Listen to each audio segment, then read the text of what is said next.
Open hearts, open mind, namaste to all and welcome to the Sattva channel, the official platform of the Sattva project. I'm Meshram, the co-founder of the Sattva project. First of all, I would like to express my thankfulness and gratitude to our media sponsor and partner, Durian ASEAN and Durian FM. And not to forget also the most important person behind the scene, our broadcast director, Brother Chong. Hi, Brother Chong. Would you like to say hi to everybody? Hi, everyone. Good evening. Welcome again to another new series. Please do like and share our posts so that more can benefit. And for those watching later on YouTube, please do like and subscribe as well. And now back to you, Brother Sharp. Thank you, Brother Chong. Today, we are going to have a very meaningful and interesting dialogue between two Samikshas in the new series that we call Samiksha as well. So today, we have a new series by the name of Samiksha series. It is conversation on the Yogacara school of Buddhist philosophy. Our two new moderators are Samīkṣā Kamble and Samīkṣā Meshram. And today we are talking about the Yogacara school of Buddhist philosophy. And first, I would like to introduce to you Samīkṣā Kamble. Samīkṣā Kamble came from the western part of India, Maharashtra. She is currently a student who studies and resides in Thailand. And she has completed her bachelor's degree in 2019 from Nagarjuna Training Institute in Nagpur, Maharashtra.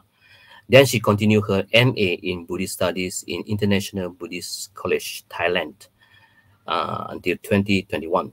She is interested in studying different aspects of Buddhist philosophy, and presently she is preparing for her PhD. Welcome, Samīkṣā Kamble. Thank you, Brother Sharaf. Hello, everyone. Welcome to the Sattva project. Hope you will enjoy the program. Yeah, I'm sure they will. And next, I would like to introduce to you Samīkṣā Meshram, also another dialogue coordinator from the Sattva Youth. And Samīkṣā Kamble is also from Sattva Youth, actually. So Samīkṣā Meshram is currently a student who studies and resides in Thailand, same as Samīkṣā Kamble. So she came from the central part of India, Madhya Pradesh. She has completed her BA from Nagarjuna Training Institute, same as Samīkṣā Kamble as well, Nagpur, Maharashtra. On 2019, she continued her MA in Buddhist Study from International Buddhist College, Thailand, from 2019 until 2021. She is interested in studying different aspects of Buddhist philosophy, and currently she is preparing for her PhD program as well. Welcome, Samīkṣā Meshram. Hello, everyone. Thank you, Brother Sharaf, for that kind introduction. Well, again, welcome everyone to this conversation with Professor Dr. Mattia Salvini on the Yogacara School of Buddhist Philosophy. Myself, Samīkṣā Meshram. And first, I would like to thank organization team who has made this event possible. And again, Dr. Mattia, who mainly came up with the idea of Samiksha series. Before we begin with our discussion, I would like to say a little bit about the session in the context of Samiksha series. The main purpose of this series is to have a dialogue with different guest speakers on Madhyamika and Yogacara school. Actually, we are going to have a different guest speakers on this Samiksha series to interact with on Madhyamika and Yogacara school. However, in this evening, we will going to focus on Yogacara school. We will going to see a brief overview of it. Let me tell you before that the format of this evening. So we begin our discussion, which will be about 40 or 50 minutes, or perhaps it depends on our flow of our discussion.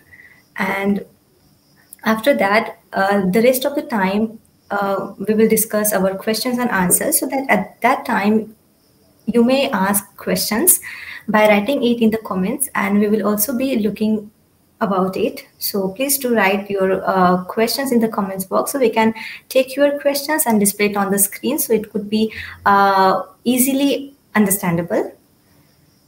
So any further ado, let me introduce our first guest speaker, Dr. Mattia Salvini, who is currently Dean of Scriptural Languages at International Buddhist College. He is basically from Italy. Interestingly, he has completed his master's and bachelor's degree in India. in Vivekananda College, Chennai. He has completed his PhD in Buddhist Studies from the School of Oriental and African Studies, London. Dr. Mattia Salvini his main research areas are Buddhist philosophy as expressed in Sanskrit and especially Madhyamaka, the relationship between philosophy and grammars, Buddhist, the relationship between other Buddhist schools, especially Abhidharmas, Buddhist sutras in Sanskrit and Tibetan, and again, and also Buddhist poetry. While staying in India, Dr. Mattia had an opportunity to study with Professor Ramashankar Tripathi, with whom he studied, and several Tibetan Buddhist masters, especially Ayang Rinpoche, Lama Gelong, sorry for pronunciation, it's a Tibetan word, Lama Gelong Sultrim Galsen, and Lama Rinchen Phuntsok, and others. Welcome, professors. Pleased to have you on this evening. Okay. Thank you, Samiksha. Thank you to Sharad and to Brother Chong. And congratulations on your new series. Thank you, teacher. Thank you for coming up with this idea, actually. Okay, so for our audience who are very new to this philosophy, Yogacara philosophy, for them we will in the beginning take some basic questions, and then we will have our own questions with the questions from audience. So to begin the series, Brother Chong, can we have the first question, please? Brother Chong? Okay, yeah. So our first question to you is, what are the four philosophical schools in Buddhism, and how their influence and importance can be traced by the establishment of educational centers like Nalanda, Takshila, Vikramshila, etc.? Okay. Yeah. It's like an exam question.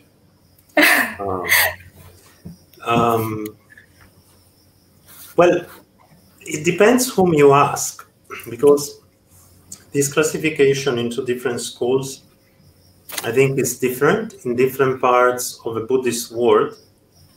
I imagine that since we are going to discuss Yogācāra, what you're thinking of is the subdivision in four siddhantas, the one that you are most familiar with by now, I think, which are Vaibhāshika, Sautrantika, Yogācāra, and Madhyamaka. When we speak in these terms, the first two schools usually are regarded as being Shravaka schools, so non-Mahayana schools, although there is some ambiguity regarding the Sautrantika. And the second two are regarded to be Mahayana schools. So the first two schools, what they share in common is that their view of emptiness does not extend to the idea that really everything is, in some sense, illusory.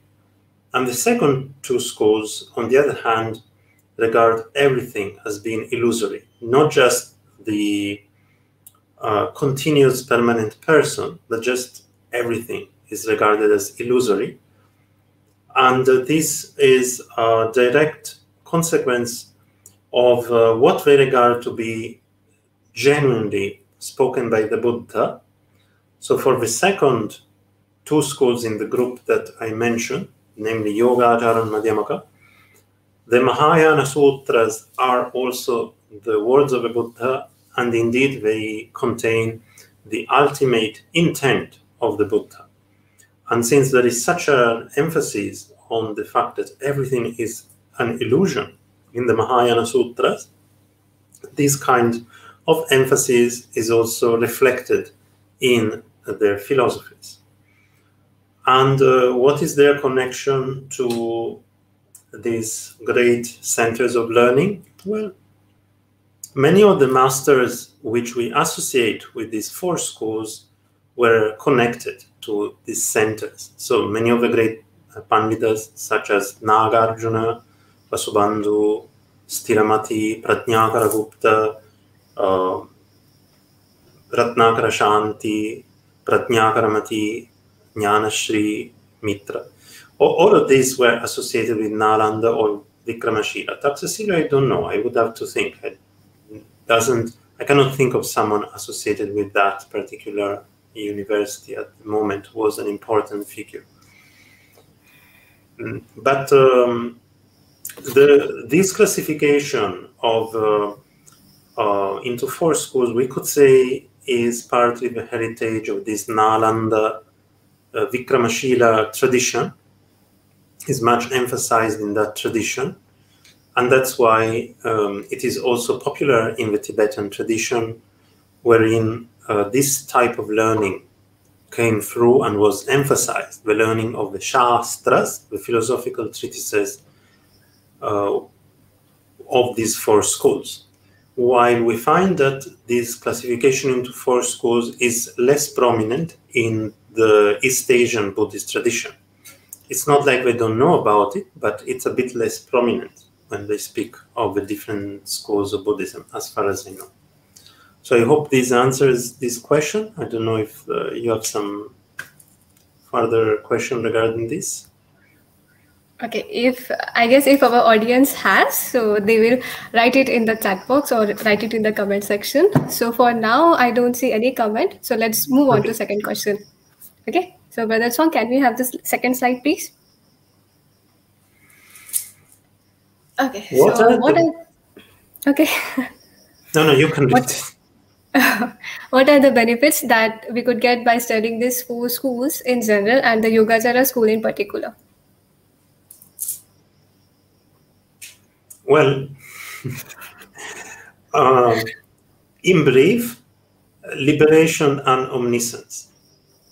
If we want to be in accordance to what the 4 schools themselves tell us, the first 2 maybe do not emphasize so much the idea of practicing towards omniscience because they do not emphasize the Bodhisattva path.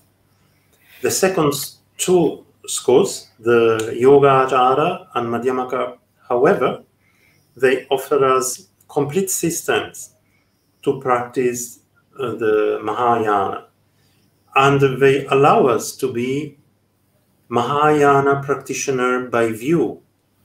So we can say that we are Buddhist practitioner either by vow or by view. The common feature of Buddhist practitioner by view is the 4 seals that that impermanence, suffering, selflessness, and the fact that nirvana is peace. When we accept a view of reality that conforms to these 4 seals, we become Buddhist by view. Buddhist by vow is when somebody takes refuge, usually with at least one of the Panchashila, and therefore enters the Pratimoksha. One receives the Pratimoksha. And when it comes to the Mahayana, then we have Mahayana practitioner by vow. That means that one takes up the Bodhisattva vow, Bodhicitta. One has Chittotpada, the arising of the mind, which means wishing to become a complete Buddha for the sake of all sentient beings. But then there is a view which is associated with the Mahayana practice. This is the view of emptiness, the view of what is called the selflessness of dharmas. And this view is explained in great detail in the Yogācāra and Madhyamaka schools in different ways. And usually, for most people, it is said it's quite difficult to relate to the view of emptiness without a kind of extensive explanation. So we might hear that everything is empty by reading, let's say, the Heart Sutra or the Diamond Sutra, and not for everyone it is easy to understand or to relate to those statements. So in order to make it more approachable, in a way more precise, also in order to ensure that one does not stray in some kind of extreme view when hearing these statements, we have these schools, the Yogācāra and Madhyamaka schools, which therefore offer us the proper basis to gather the accumulation of merit and wisdom and eventually become complete Buddhas. So the study of the four schools in general is in order to be completely free from suffering and help others to be completely free from suffering. This is really the main purpose. And of course, this is based on seeing reality as it is. Okay, I think we have got some questions from audience. So someone is asking, okay, does Dharmakirti talk Yogācāra view Trilakshana in Pramanavartika? Trilakshana's Trisvabhava. If the one who is asking question can hear, can you please answer? When you say Trilakshana, you're referring to the Trisvabhava, right? I think it's a question from audience. I don't know whether he heard or not. So maybe he's referring to that.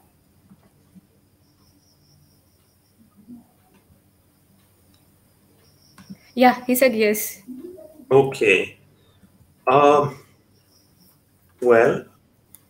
that's a rather difficult question.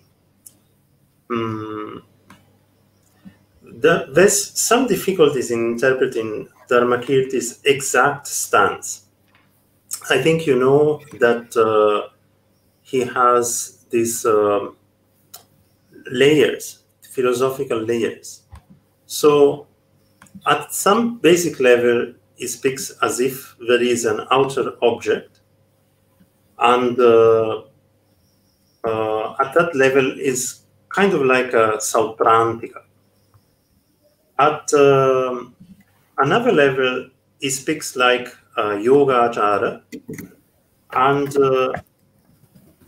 sometimes it could be interpreted even as being Madhyamaka. So, from the perspective of the Yogācāra part, maybe we could think that the Trilakshana is implied in the Pramanavartika. I don't think he uses the words, though, as far as I know. I'm not an expert on the Pramanavartika, but I do not think he actually uses the words Parikalpita, Paratantra, and Parinishpanna. However, one could argue that it is implied. Okay. We have one more question which is relevant to this topic. And the question is asked by Henry. He was asking that, was Yogācāra founded by Asanga or Vasubandhu? How is Yogācāra related to Sarvastivada? Okay. Yes, that is, depends a bit from whom you ask, because there is the Yogācāra Bhumi, and the Yogācāra Bhumi is regarded as the fundamental treatise of the Yogācāra school. So if we look at the Yogācāra Bhumi, we can say that the view of Asanga there might be Yogācāra view. However, there are some treatises, some of the Maitreya treatises, which are regarded by some interpreters as not being so fixedly Yogācāra, but as being a kind of common heritage of the Mahayana. And some regard that the ultimate view of Asanga himself would be Madhyamaka rather than Yogācāra. So this creates a slight difficulty. But if you say, was it founded by Asanga or Vasubandhu, I would think Asanga, because of a Yogācāra Bhumi, which in my understanding is what really gives the name to the school. That's how I would understand it. What's the relationship with the Sarvastivada? Well, there is a somewhat close relationship between the type of Abhidharma which we find in the Sarvastivada tradition and what we find in the Yogācāra tradition. Of course, there are differences, even notable ones, Alaya Vijnana, etc., etc. But some have pointed out that, for example, there are already certain similarities in the Abhidharma Kosha, the Bhashya at least, which is regarded or presents itself as a text where the root verses are present in a Kashmira Vaibhashika position, and some portions of a Yogācāra Bhumi. So there seems to be some kind of connection. And while some had argued that the Shravaka basis of Asanga's thought was Mahishasaka, I think many, on the other hand, would agree that his positions are closer to the Sarvastivada view. And I think this can be seen in the Panchavastu system. This basic framework of 5 realities is a common key to understand Sarvastivada and Yogācāra as well. So they are in some ways rather closely connected. You wouldn't see this type of connection between the Theravada Abhidhamma framework and the Yogācāra school, but you will see such similarity between Sarvastivada and Yogācāra, to the extent that I believe Stiramati points out that some of the definitions in the Panchaskandhaka, although Vasubandhu is upholding a Yogācāra view, but they are spoken as if he is a Vaibhashika. So there's a kind of gradual introduction to the Yogācāra view in some Yogācāra treatises themselves. And these other steps come from the Sarvastivada tradition. They do not have much connection to other forms of Abhidharma, such as Theravada Abhidhamma. Teacher, just now you said that Asanga could be interpreted, like his ultimate view could be interpreted as being Madhyamika also. So can you please explain a bit over it? I think the basis for that is some texts, like in some traditions, I believe that the commentary on the Uttaratantra Shastra is regarded to be by Asanga, and that is interpreted as Madhyamaka. So I think that is the basis. That's my understanding. Not the Yogācāra Bhumi itself. I don't think so. I think that would be somewhat difficult, because if you check the Tattvartha Patara, there seems to be a clear criticism of the Madhyamaka position. So it's very hard to take that text and say that. But of course, when we look at the Buddha nature tradition, that can be interpreted as being very, very much in harmony with Madhyamaka, and this is done by many interpreters. Teacher, Abhisamya Lamkara, it is like I heard somewhere that in one of your class, you said that Abhisamya Lamkara has some sort of element of emptiness, like Prajnaparamita Sutra. So how does it? It is a commentary on the Prajnaparamita. The Abhisamya Lamkara is even used as a framework to comment on some of the Prajnaparamita sutras. So basically, it is a set of instructions on how to practice the Prajnaparamita. And it has, I think, it has been interpreted in both ways. I think most of the commentaries available should be Madhyamaka commentaries, but even then there's different types of Madhyamaka commentators who hold slightly different views. So the Abhisamya Lamkara, however, is not reputed to be the work of Asanga, is one of the, generally believed to be one of the Maitreya treatises. Maitreya treatise. We have got so many questions from audience, and I think most of them are students from IBC. So I get almost all. Okay. So, okay, let's take this question first, and we will address one of the questions from audience. Yeah. What is Yogācāra and its main views and practices? How to study and practice Yogācāra systematically and practically? Okay. the main view of a Yogacara tradition, like the common point of a Yogacara tradition, is that both the object of perception and the perceiver are just two aspects of one moment of mind. We can understand it in that way. And they're illusory aspects. There's nothing to be perceived, and there is no perceiver, therefore. I think this could be said to be the main and common point of the various strands of Yogacara. And regarding how to practice Yogacara, well, take Pratimoksha vows and develop an understanding of the Pratimoksha vows. Keep the Pratimoksha vows well. This can be Upasaka, Upasika, etc., etc. Study the Vaibhashika and Sautrantika schools. Practice Shamatha, which is part of the Arya Ashtangika Marga.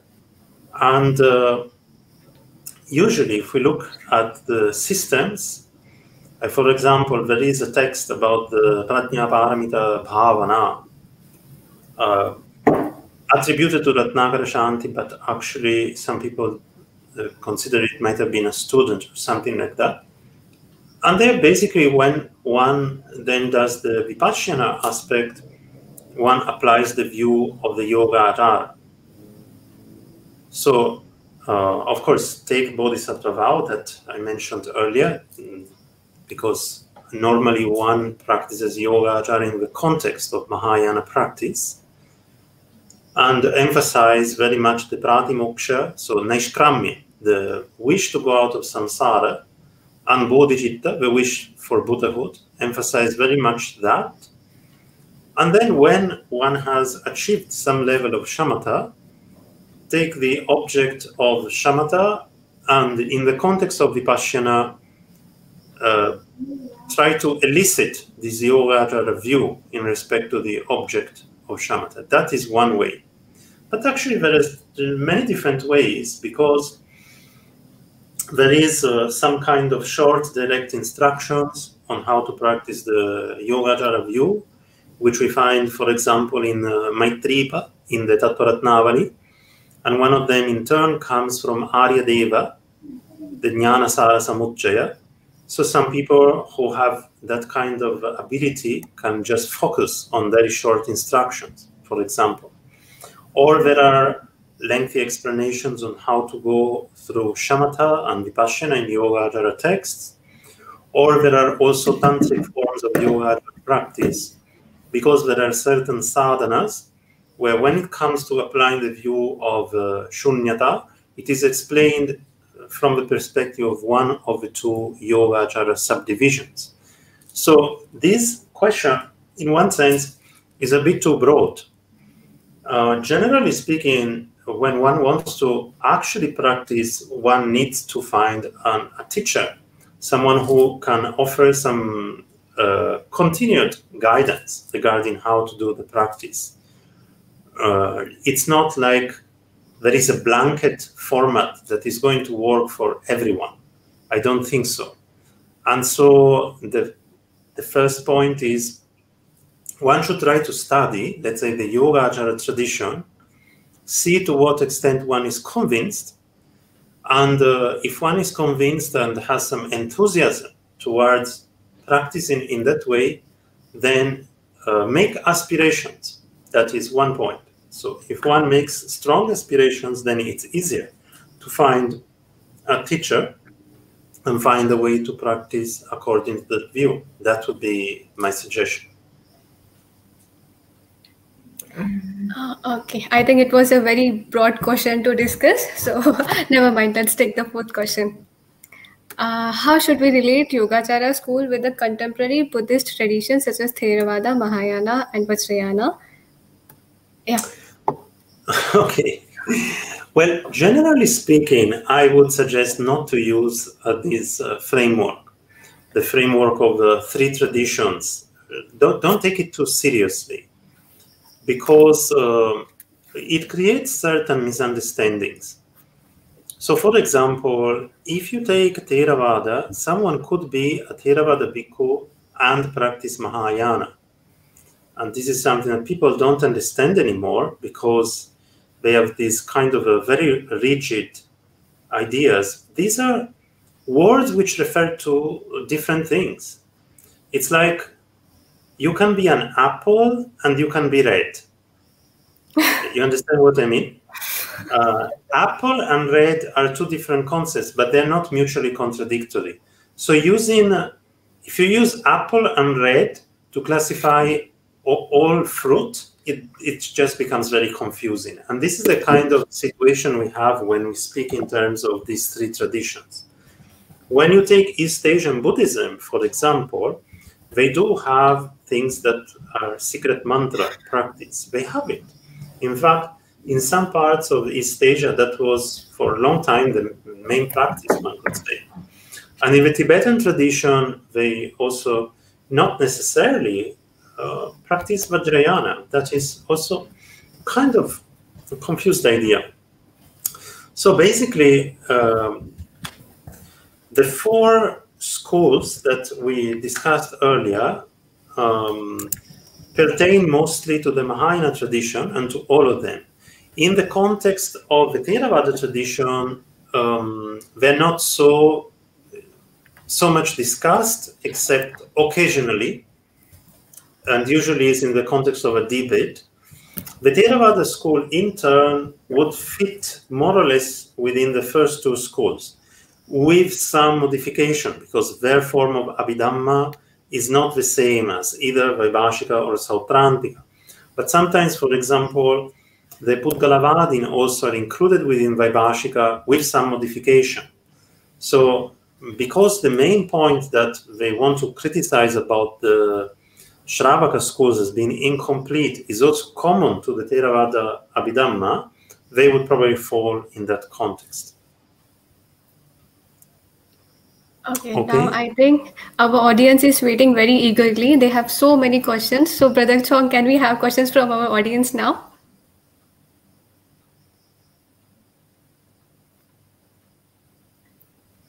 Well, there is one question. Yeah. Is Yogācāra similar to Western phenomenology? That one? Yes, yes. Yeah. Yeah. Well, it depends whom you ask. There is one scholar who has argued in favor of that reading of Yogācāra philosopher, Dan Lustaus. I personally don't really agree with the contention that it's a form of phenomenology. Because phenomenology is based on a method of suspending judgment about the existence or non-existence of the object of inquiry. While Yogācāra, I think, quite clearly says that the object of perception doesn't exist, is unreal, and also the agent of perception. I think it's quite difficult, and to me not very convincing, to read Yogācāra just as phenomenology in that way.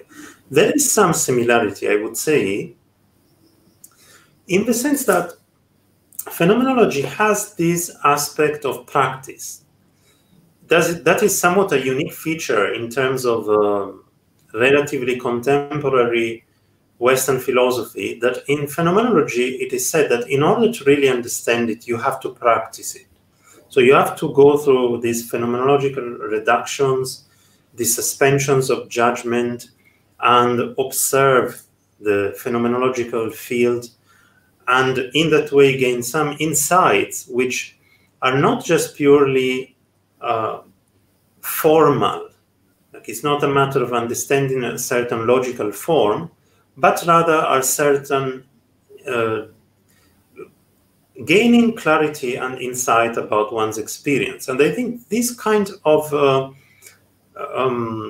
attitude is common, well, to the whole of the Buddhist tradition. But in the Yogācāra, we do find something similar in the sense that they go to the point of saying, okay, you think you are perceiving something. Why do you think that you are perceiving something? Like, how does that happen? Why do you trust that when there is a certain appearance that guarantees that there is a corresponding object beyond that appearance? So that kind of, so to speak, exercise, which is probably would be in the Chintamayi and also Bhavanamayi Prajna, could be said to be somewhat similar to phenomenology. However, I don't think it is similar in the sense of not being committed to any ascertainment of the nature of reality in terms of whether, for example, there are objects beyond consciousness, etc., etc. I think that is actually different. Yeah. Yeah, I hope it answers his question. So next question from audience, Brother Song. Yeah. It's Venerable Sheila asking why Yogācāra school has many names such as Yogacara, Chittamatra, Vijnanvad. Okay. Well, many of us have several names. So that's just a very simple question, that we can identify the same thing in different ways. In the case of a Yogācāra, some names are derived from the main text of the school, the text which is foundational text of the school, so Yogācāra Bhumi. It doesn't have to do with the fact of practicing yoga per se, because that is a common feature of all the Buddhist schools, and in fact the term Yogācāra per se is found in other schools, including in Madhyamaka treatises. So it's not in the title, I mean, of Madhyamaka treatises. So it's not because they do something specific with yoga. On the other hand, the other words such as Chittamatra, etc., refer to the main view of the school. So actually they indicate the content of that view, what they are arguing for.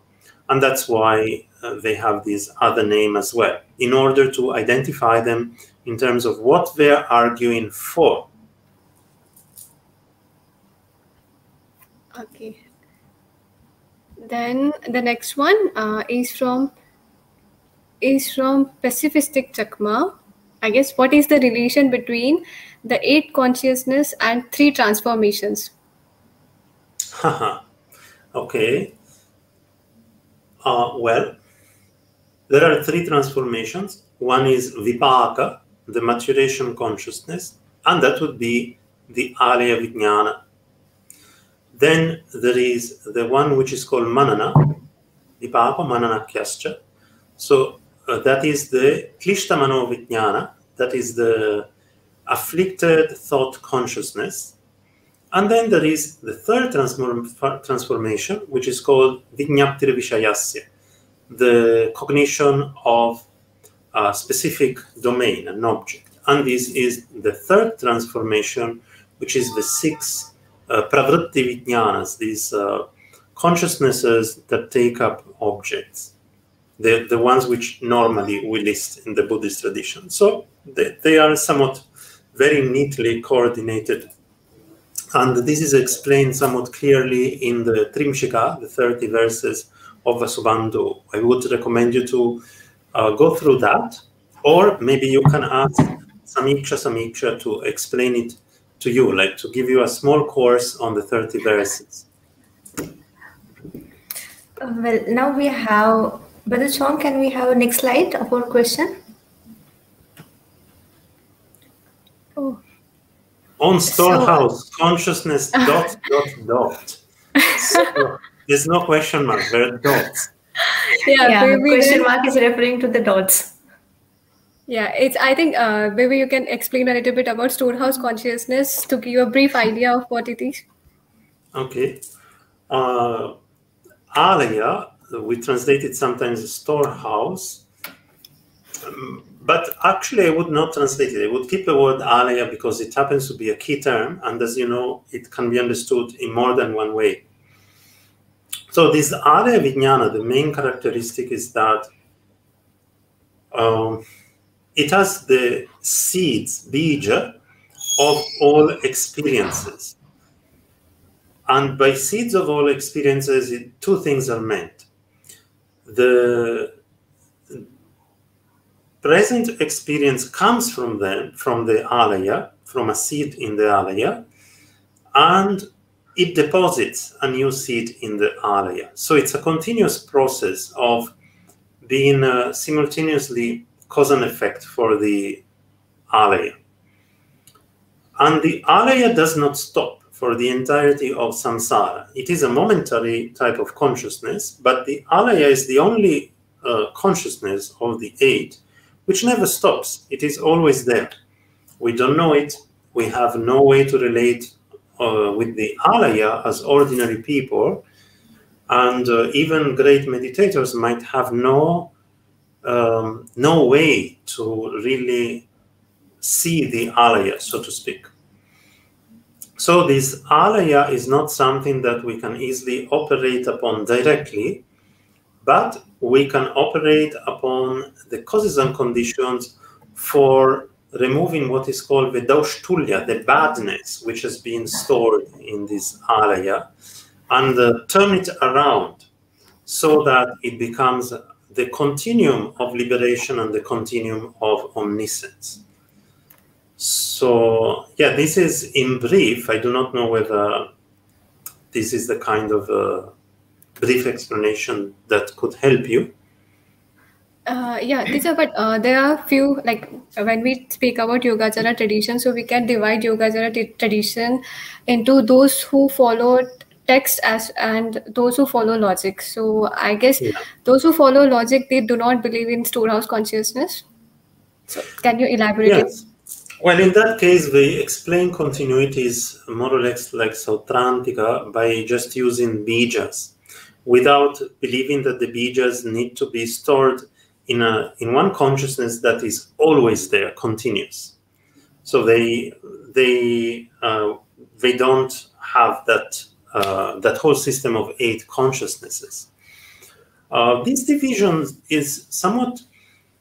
It's a very interesting division, but somewhat difficult to map on some authors, like the Vikramashila authors, because we seem to have elements of both of them, and actually they seem to follow the treatises of both traditions. Like they follow the Madhyanta Vibhaga, but also Dharmakirti, and then it's a matter of emphasis. So it's a useful, very useful way to begin one's understanding of the relationship between the different strands. But however, this is about, your next question was more about, does the alaya apply to all the schools of Yogacara? Basically, that seemed to be the question. And the answer, of course, is no, not really. But in terms of introducing the alaya, that is in the context of the 8 consciousnesses. So we get the idea of alaya only when we have this framework of 8 consciousnesses. Otherwise, we don't get this idea of alaya.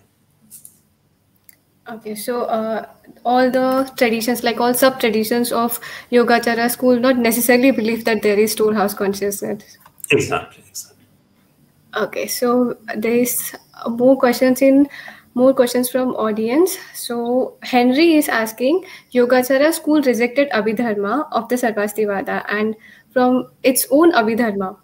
As I knew, I'm not sure they accepted the sutta. But can we have this question on the screen? Yeah.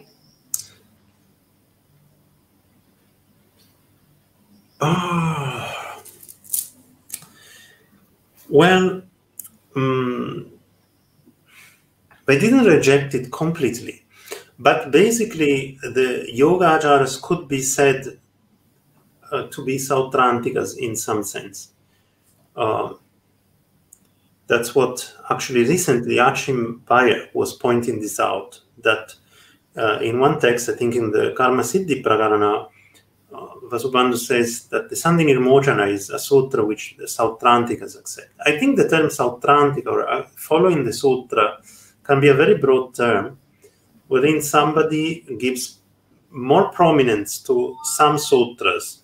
And in case of a Yogacara, it doesn't necessarily have to be non-Mahayana sutras, it can be Mahayana sutras.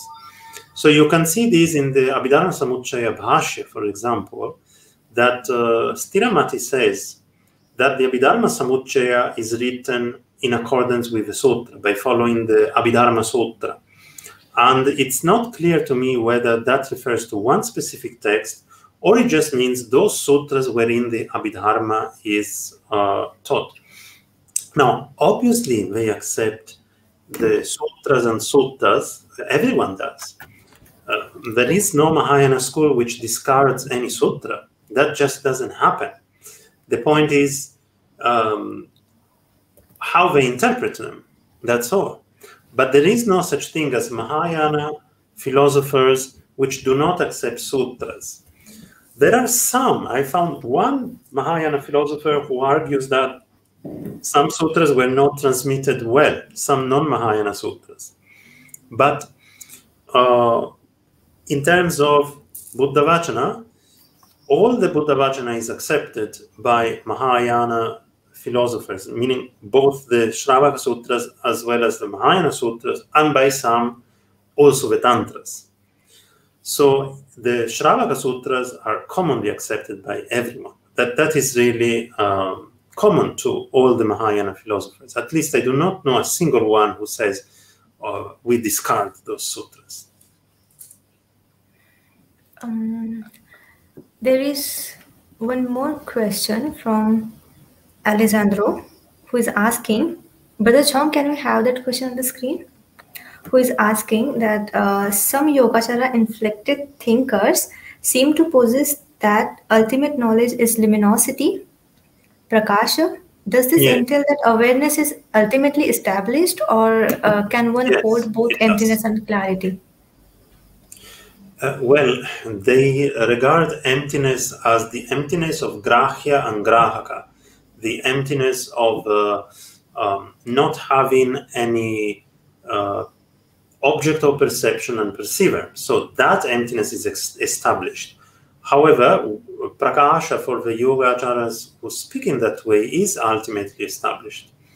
And in fact, they also, some who emphasize prakasha would say that it's good that some Madhyamaka philosophers accept prakasha. By that they mean they accept swasamvedana, the self-awareness, but they have this mistake that they regard prakasha to be only samvrti, only conventionally existent rather than ultimately existent, and that is their mistake. So you can see that they would say, yes, of course, we accept both emptiness and clarity, but by emptiness we don't mean that it is not ultimately established. We just mean that it is free from perceiver and perceived. For some, this includes being free from many aspects, akaras, and for some, it doesn't include that. Okay, so teacher, when we talk about those who accept that consciousness has got aspect, Sakarvadis, so among them there is one called Ardhandakar, like Vijnanvadi. So why they are named so? Like Ardhandakar. It's something to do with the way they understand how the perception happens, the half eggs. But now I don't remember the detail of how they explain that, how one moment of mind exactly appears. It's something to do with that. I don't remember the details. Okay. There is some more confusion now about the swasamvedana and prakasha. Yeah. It's confusing, like these two terms and how emptiness goes around. I don't think it's too confusing because what's the characteristic of swasamvedana? The characteristic of swasamvedana is being aware, being always manifest to itself, being non-hidden. And you can see that luminosity is basically another way to speak of the same thing, because prakasha means manifestation, actually. When we say prakasha, it just means being manifest. So it's just another way of expressing the same thing. Manifestation of what, teacher? Manifestation of manifestation to itself. To itself. Yeah, it's a manifestation without nothing else to manifest. Okay, so then when we say that the prakash means light, so are these two terms related? Manifestation, then prakash means light? Prakash. Well, when we say light is because of a kind of metaphor. Metaphor? Metaphor. It's not that the moment you are in a room and you switch on the light, then that's a Yogācāra view. It's not a thing, you know. It's just a metaphor. It's an example. We're not talking about literally, but to some extent, because otherwise it would have to do just with Chakshur Vijñāna. That's the object of Chakshur Vijñāna. That's not what one is talking about. It's the fact of being manifest to itself, basically. Okay. And there is one question from Henry is asking, is Yogācāra just a philosophical investigation or dharma which one can see by the practice in the sense of dharma qualities? I think I answered this earlier. I mean, if Yogācāra is a system to attain liberation and Buddhahood, would you regard that a Buddha has dharma qualities or not? If a Buddha has no dharma qualities, who has them? Maybe Henry has got his answer. Yeah, answer, yeah. Well, there is one, Joy Barua is asking that can we relate the Theravada view of two truths and three svabhava? If can, then how? No, not very easily. Not very easily, no. Because the Trisvabhava view is based on the idea that there is no real external object. And the Theravada view of the two truths is established in a very different manner. So you cannot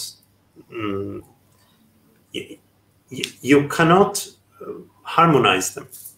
The Yogācāra themselves can speak in terms of two truths, but they establish them in a way which is completely different from how the Theravada would establish them.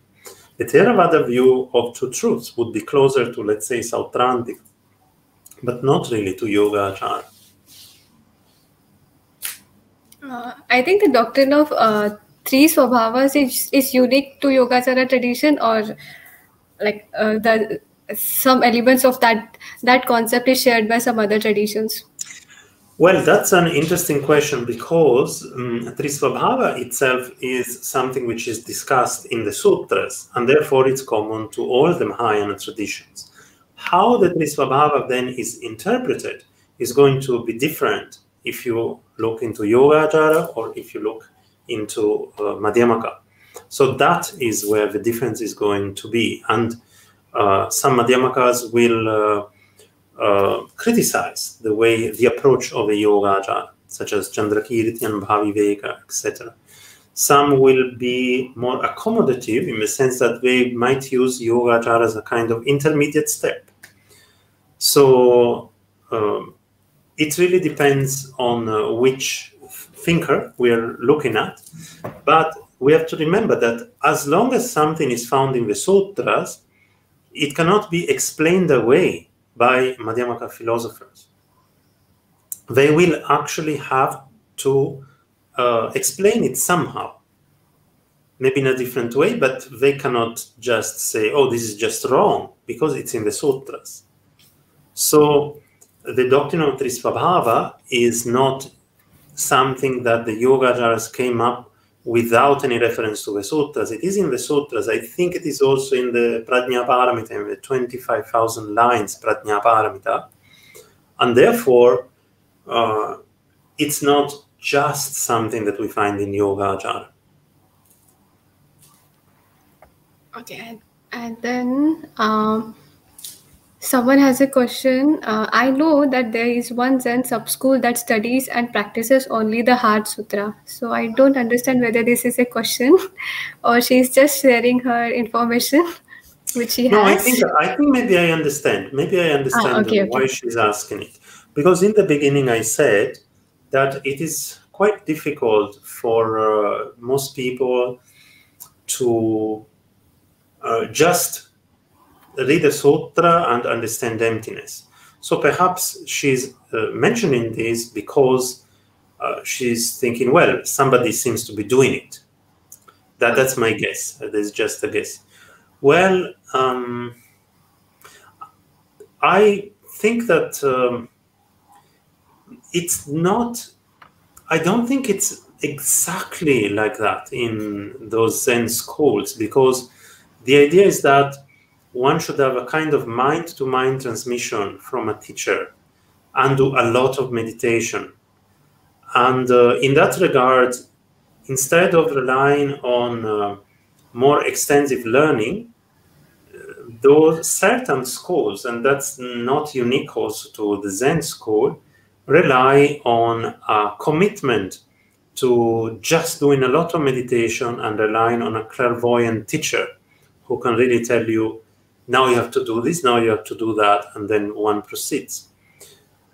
So I think that for some people that could work, but usually it is said this works if you really do that. Like you do like Milarepa, you go to a cave, and then every now and then you go out and you ask your guru, Marpa, I had this experience, and then what should I do? Up to the point where you clarify all the doubts and you can meditate entirely on your own.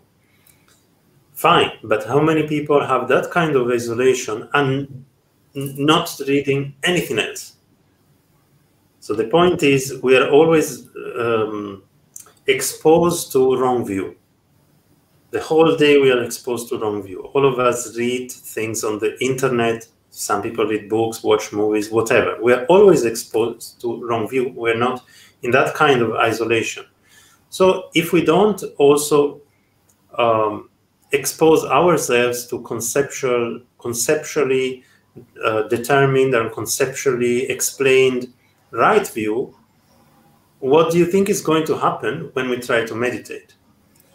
This, I think, is one reason why, in fact, it is increasingly difficult, probably, to have that kind of, okay, I just hear one small instruction and it's going to work. Well, it depends what you do over the 24 hours. If most of the time you are just drenched in a completely wrong view for 23 hours and then 1 hour you try to meditate by remembering the Heart Sutra, still good, but the other 23 hours are going to count for something. That is my guess. Okay, I don't know if this... Yeah. I don't know if that was a question, but I hope that I have answered it nonetheless. Yeah, although I didn't understand the question in the beginning, but it was a good question.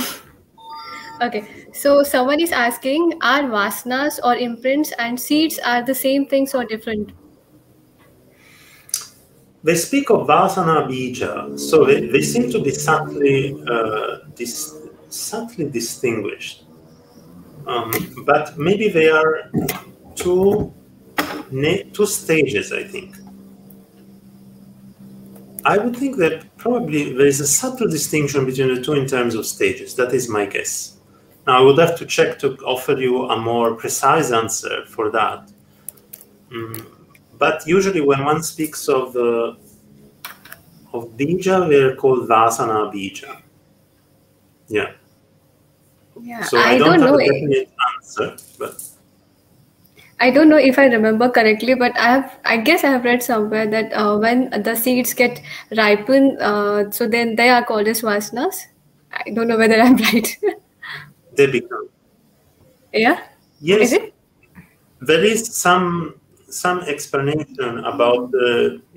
It probably is right. Probably where you, but it's also one stage in the ripening, because then there is there's some other names as well. I think we found it in the Panchaskandaka or the Panchaskandaka Vibhasha. There was some such discussion, but now I don't remember the details.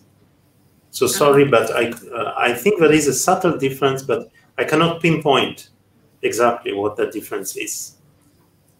Okay, and then Hongmei Yui is asking how the two extreme is explained in the view of Yogācāra.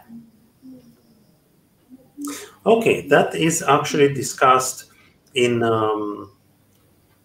in Stiramati's Trimshika Bhashya, the very beginning.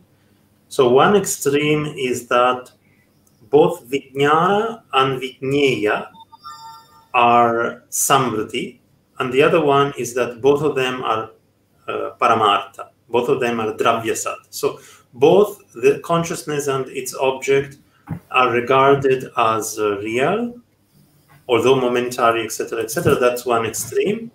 And both of them are regarded as equally unreal. That's the other extreme. Okay. And then we have got one more question from learner Pal, who is asking, at the last, do the followers of Yogācāra enter into or follow Madhyamika? If it is not, do both of the schools follow different ways? If it happens, their enlightenment is also different or not, because their understanding is different. Okay. Yeah, well, that depends if you're asking to a Yogacara philosopher or you ask to a Madhyamaka philosopher. For those who follow Madhyamaka, the idea is that you can practice Mahayana following Yogacara, but at one point, automatically, you're going to get the Madhyamaka view. So that's a kind of, at one point, it will be unavoidable because that's the intent of the Buddhas. And probably vice versa.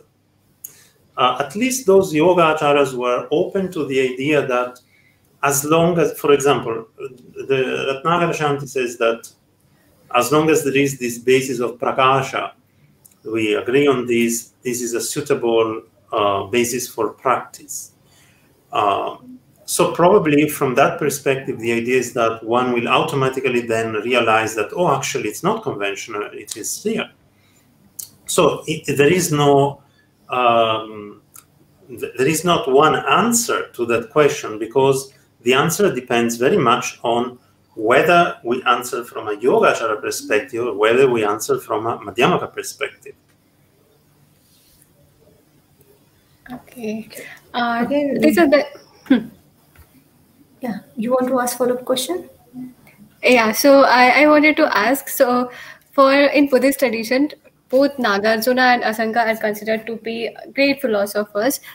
So, yes. And then also Nagarjuna is said to have lived for several years. So meanwhile, I don't know whether it's good to ask or not, but meanwhile he could have like met Asanga and then they could have discussed things and then come up with an easy solution of what actually the ultimate truth is.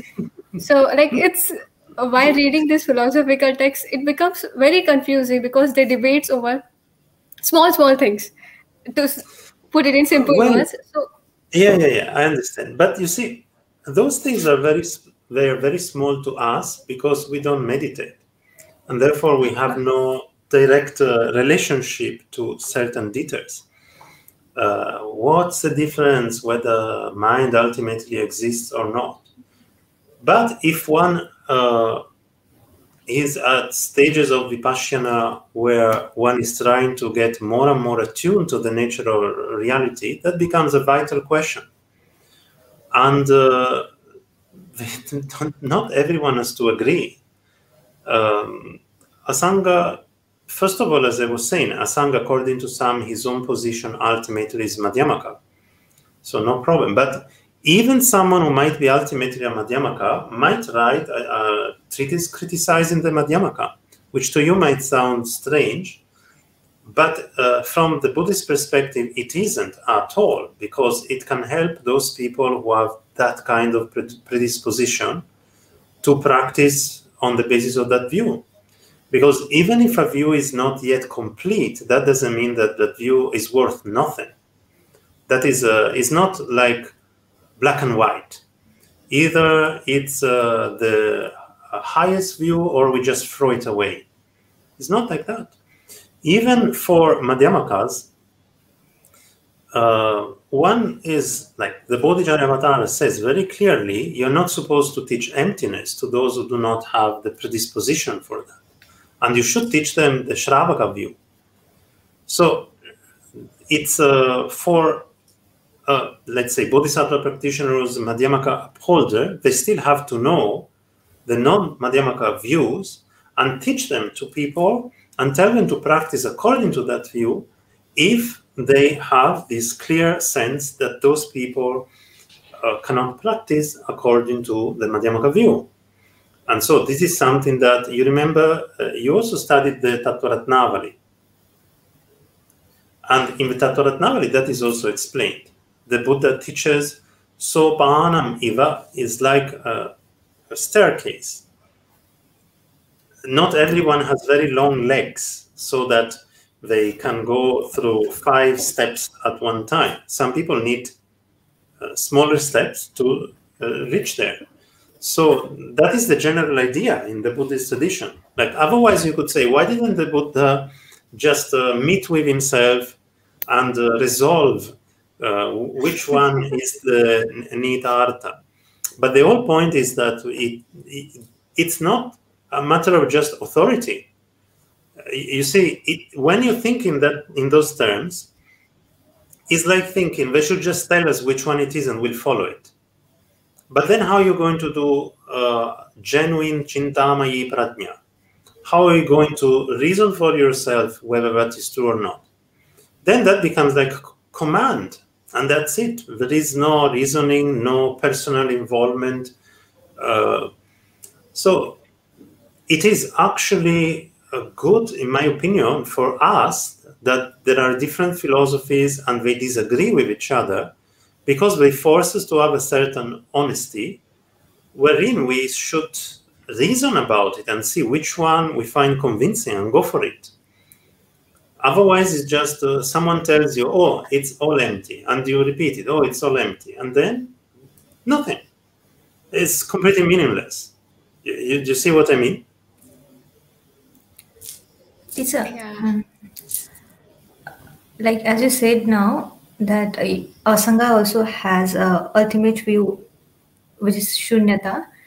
In one of your article, you mentioned first two verses from Achintastava, which says that all the conventional, all the like external phenomena or whatever we think of is just a conventional. It's just a name. And below that, you mention one quotation from Yogācāra Bhumi of Asanga by mentioning that those who discard that everything is name, everything is convention. That's what I was telling you earlier. That if you try to say that Asanga in the Yogācāra Bhumi is a Madhyamaka, it's impossible. That's what I was telling you earlier. Those people who say that Asanga's view ultimately is Madhyamaka don't do it on the basis of a Yogācāra Bhumi, usually. So was there two quotations that like you subsequently mentioned? One is from Achintastava and then from Yogācāra Bhumi. So was that in the sense of complementary, or it was contradictory to each other? Contradictory. It's meant to show the contradiction.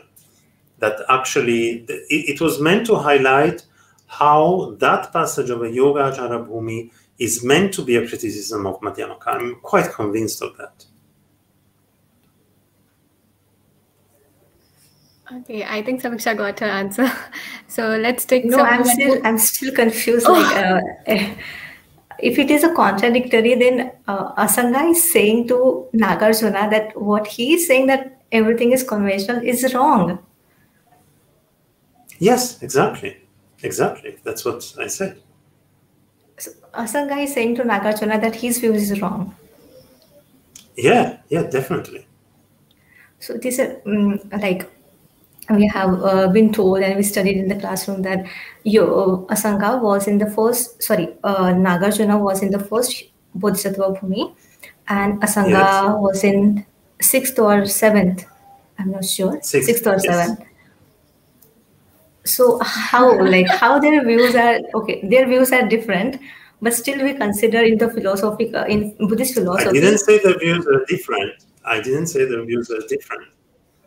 No, you missed something I said earlier. There are other texts by Asanga where he speaks in another way, and that by some is regarded to be his ultimate view. But even if that is correct, he can still have some texts where he argues against a view that he himself might regard to be higher. That's considered to be no problem. If today I write, let's say, I don't believe that Vaibhashika is the ultimate view myself. But if today I have to write a presentation of Vaibhashika, I'm going to write it in a way where I might criticize Yogācāra and Madhyamaka as being wrong. Because in that context, I'm presenting the Vaibhashika view. There's no problem with that. It's not strange. You don't always present your own view when you write. Because you don't write for yourself, you write for the readers. Okay, and that was a new point for Just me. like the Buddha might say different things. Okay. Yeah, it's like no, does it make sense? For me, it's like both are talking about the ultimate reality. Both are talking about the ultimate reality, Yes. but in different words. So that was making me confused. That isn't it contradictory or? Let's see.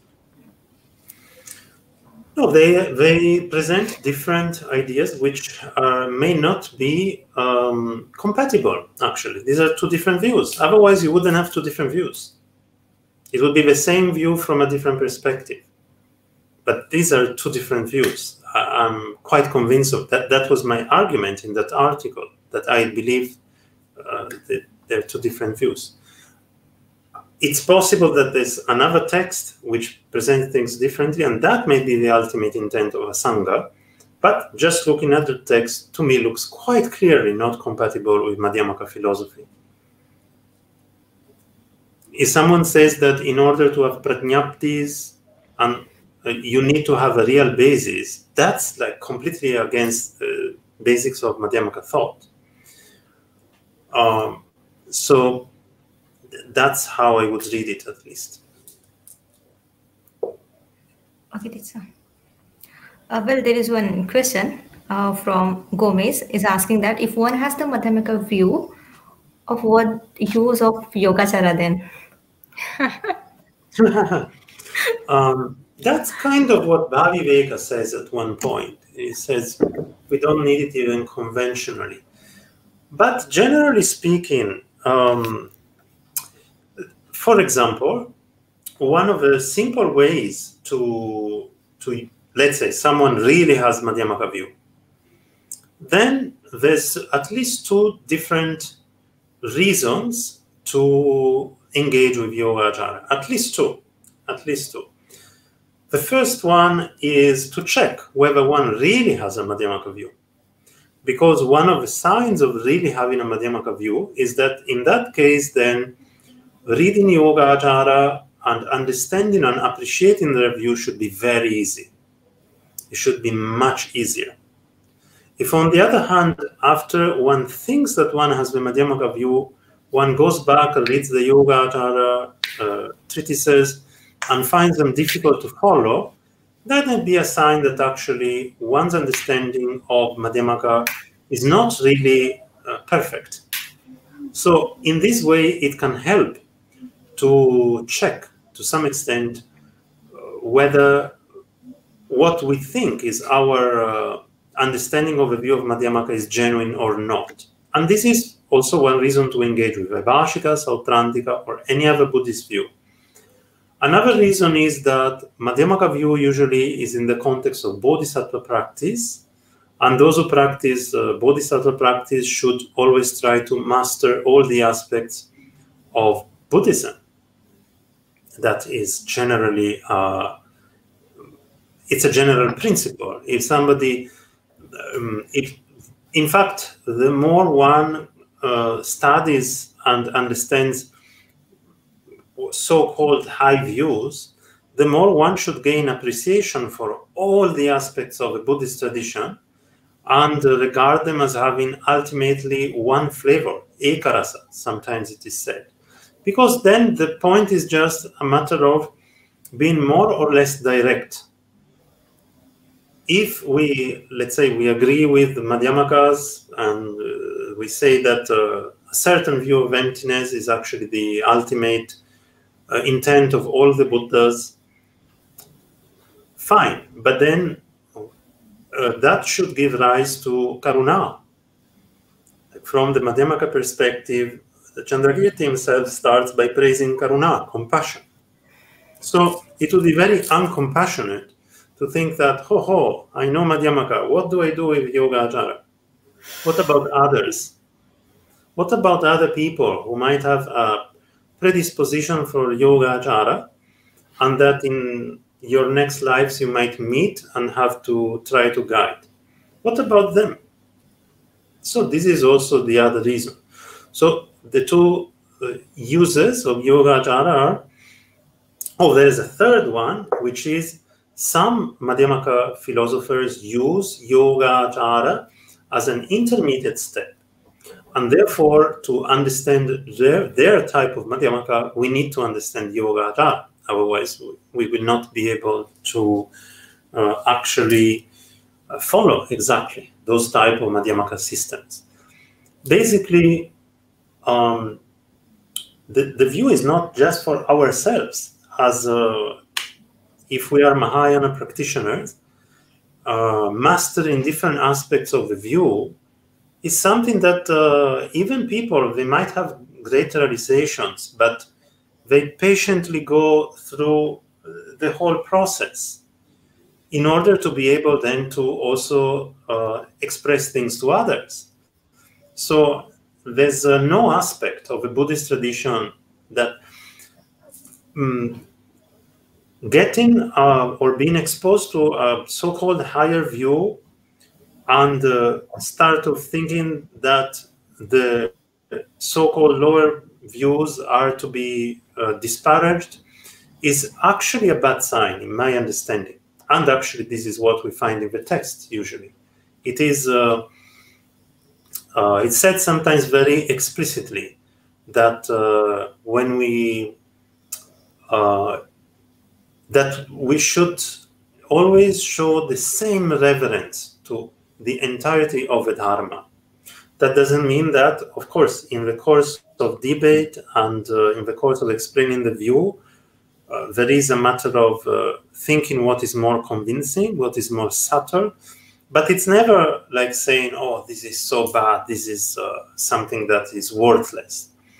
That is not really the general point, I think, of studying Yogācāra, Madhyamaka, or whatever. There was also a question earlier that I think it was written here, but I didn't answer. Should I answer that question? Which one, teacher? I think Brother Song, there was a question by Sami. Yeah, here it is. As a Theravada practitioner, how can Yogācāra? Yeah. Okay, well, that's a little difficult, I have to say, because even some basic features, such as the position of the body during meditation, differ between the Theravada style meditation and the meditation that we find in Yogācāra and Madhyamaka. So it is not entirely easy to go from that framework into the type of practices that we find in the Yogācāra tradition, I think. Of course, if one has done a lot of shamatha from the Theravada perspective, and if one really has developed shamatha, that is going to help, and also vipassana is going to help. But one cannot, I think, go straight from Theravada to Yogācāra, because the intermediate steps of Vaibhashika and Sautrantika are missing. So if somebody is, I don't think Yogācāra can be a kind of complement to Theravada practice. Yogācāra rather means that one enters into a type of Mahayana practice, and therefore one has to develop a different framework. It's also a different orientation for one's own life. It's not just in terms of the bodily position that I was referring earlier. So there are certain technical aspects, but then there is a matter of developing a different orientation. And this is, of course, bodhicitta. That is the key point. No bodhicitta, then no Mahayana, then not really much point to add Yogācāra to one's samatha vipassana practice, in my opinion. if one is already happy as a Theravada practitioner and one has no interest, for example, in becoming an Asamyak Sambuddha, is not convinced that that is the way to go, then I think no need. Theravada has a very complete system of meditation of its own, geared towards its own goals, and I would focus on that. There is no specific reason to take something from all the traditions and kind of mix them like a cocktail. I don't think that is necessarily going to be very successful.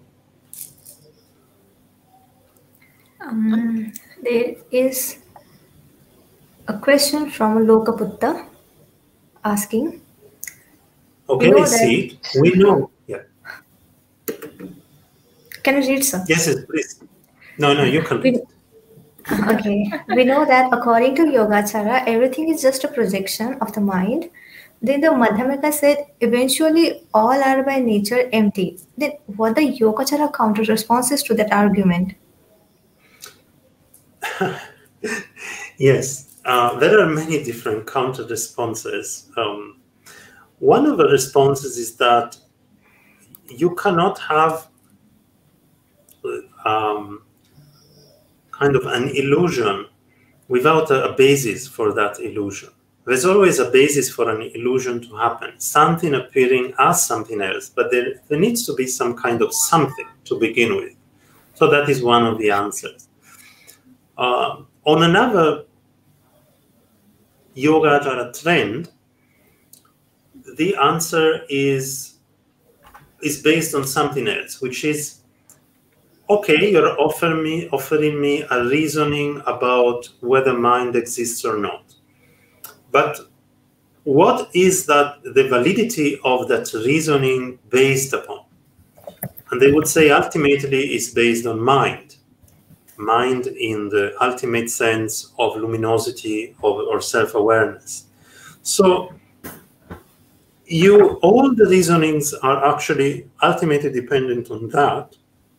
Therefore, you cannot try to apply a reasoning to refute what is the very possibility of having a reasoning in the first place. So this is one of the kind of responses. I made it brief and simple, but that's a kind of response that we find in Yogācāra texts. I hope it answers Lokaputta's question. Then but there is one more question from Kalsang Tashi. Why, according to Yogācāra school, Parikalpita does not truly exist and Paratantra is truly exist? Okay. I think he actually knows the answer already. Because, in brief, Paratantra there are causes and conditions for the arising of Paratantra, but there are no causes and conditions for the arising of Parikalpita. So one moment of Paratantra is a moment which arises from previous causes and conditions, but Parikalpita is just a way in which Paratantra misunderstands itself. And therefore, it never really arose. It's just a misunderstanding. So that's why the Paratantra exists, because it really arises, but the Parikalpita never really arises. It's just a way to describe misunderstanding of the mind misunderstanding itself. Tell the audience. Okay. And then Henry is asking, okay, I think we took this question. Okay, then there is one more long question from Henry. Where do mind exist according to Yogācāra school? Some view it is in the Hriday heart and some in the brain. There is 6 kinds of mind. Mind for vision, mind for smell, mind for kaya, body, taste, sound, imaginary thoughts, which have some sort of confusion described in commentary according to Theravada Abhidhamma. Is it the same in Yogācāra? No, it's a bit different because generally speaking, the mind in most forms of Abhidharma, including Yogācāra, doesn't have a physical presence or a location in space, strictly speaking. So when one speaks of mind having a location, is usually by a kind of approximation, but it doesn't have that. And therefore, definitely not in the brain, and I do not know any school of Abhidharma who oppose that. That is maybe just some modern idea. Some people think like that. But from Yogācāra, you could say probably the right answer is that the mind comes before where. So it is the where is an aspect of the mind. It's not that the mind is somewhere. Do you understand what I mean? No? Yes? No? Can you simplify it? You're asking, if you ask where is the mind, it means that there is some kind of place that is broader than the mind, and then within that place, somewhere you're going to fit the mind. But then you have already you have already gone outside of the Yogacara view, because then your view is not that everything is mind. But if everything is mind, then any location is just an aspect of the mind. Any concept of here or there is just an aspect of the mind, is actually a delusion. So I think that when we look at it from the perspective of everything being mind, even the idea of near and far, etc., it's all fake. It's just the mind misunderstanding itself. So that's why the question is based on a presupposition which is already outside of a Yogacara view. That would be my understanding. Yeah, and then Henry also replied that he has understood the answer. I see there are few more questions, but we don't have time. So sorry to our audience for that. So now, because it's 8:28 already, we have to conclude this session. I think, Brother Chong, we have some announcement before we finish. So we are going to have a meditation session on 19th of September, which is entitled Generating Joy Through the Practice of Gratitude, which will be conducted by Pratisa's leader. So please mark your calendars and do join us on this event as well. Thank you so much for joining us today. So let us conclude this program today. Well, before that, let me thank everyone behind this. Let me thank Satwa Project, Brother Sherab, Brother Chong, and Dr. Mattia as well. Thank you, everyone. And now, I think I invite Samiksha to lead this 4 great vows, and then I also invite Dr. Mattia to have a small dedication prayer in Sanskrit as well. Okay. Yeah, Samiksha. For the 4 great vows, sentient beings are numberless. We vow to save them all. Delusions are endless. We vow to cut through them all. The teachings are infinite. We vow to learn them all. The Buddha way is inconceivable. We vow to attain it. May all beings be well, happy and safe. Thank you. Yadavaptam maya punyam stutvatvam studibhajanam nimitta bandhanapetam bhuyattena khilam jagat. Thank you. Once again, thank you, everyone. Thank you, teacher. Thank you so much. Thank you. Thank you. We had a very interesting session today. Thank you. Yes, very nice questions. Thank you to everyone for the questions. A big thanks to our audience.